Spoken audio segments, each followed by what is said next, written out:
Queridos irmãos e irmãs, neste 27º encontro falarei sobre o capítulo 13 do Evangelho segundo São Mateus.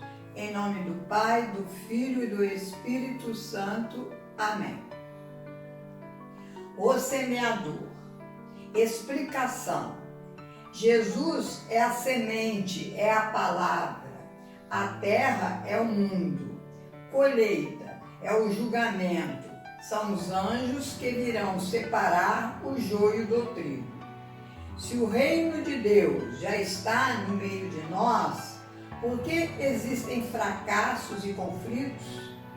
Jesus trouxe a semente e elas se espalharam pelo mundo.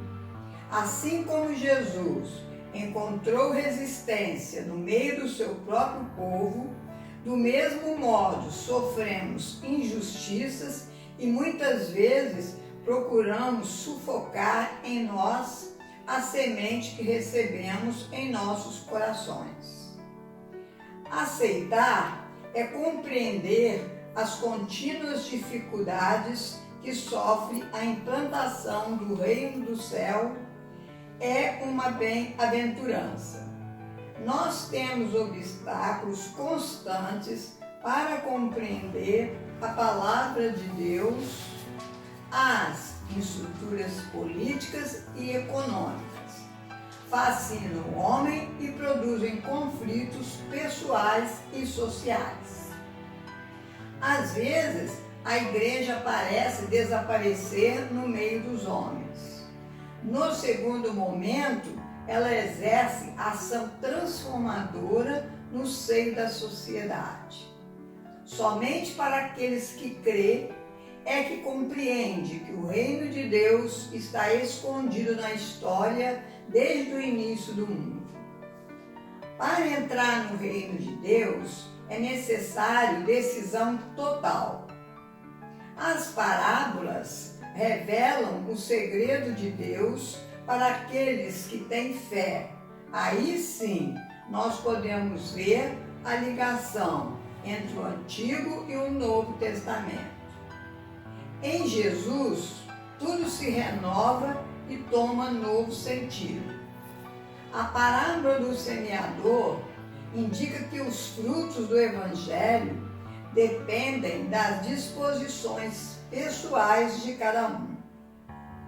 A cinzânia são os maus que vivem na igreja, que sobre a verdade do cristianismo, os inimigos semeiam os erros dos hereges.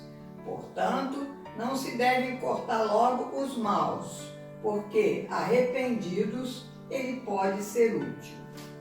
O zelo impetuoso e impaciente às vezes arruína todo o bem. Na cinzânia e no grão de mostarda, podemos falar também sobre o batismo, que cresce em nós pelo Espírito Santo, que recebemos com todos os seus dons. Estes dons crescem com aqueles que procuram seguir o Evangelho de Cristo.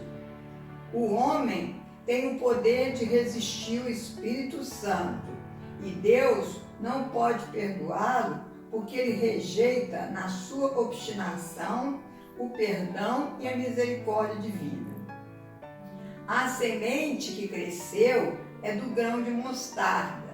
Mostra que o reino de Deus não é algo já pronto e feito.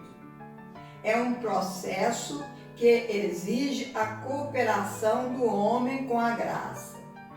Quando a graça existe, o crescimento do reino, embora devagar, é seguro e contínuo, até a plena realização.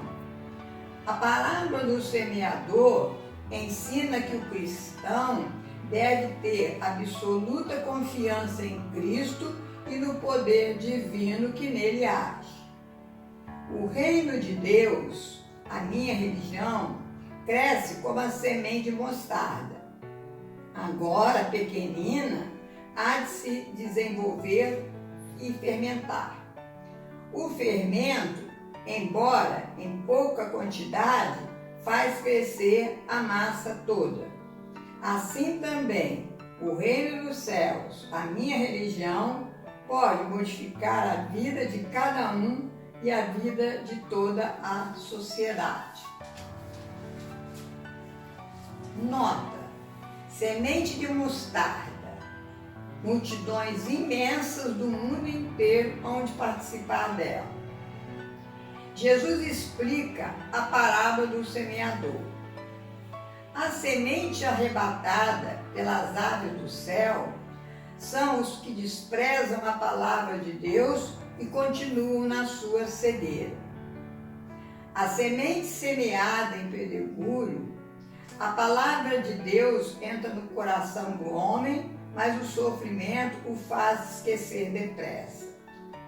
A semente semeada nos espinhos são os que ouvem a palavra de Deus, mas a ambição e as riquezas os materializam.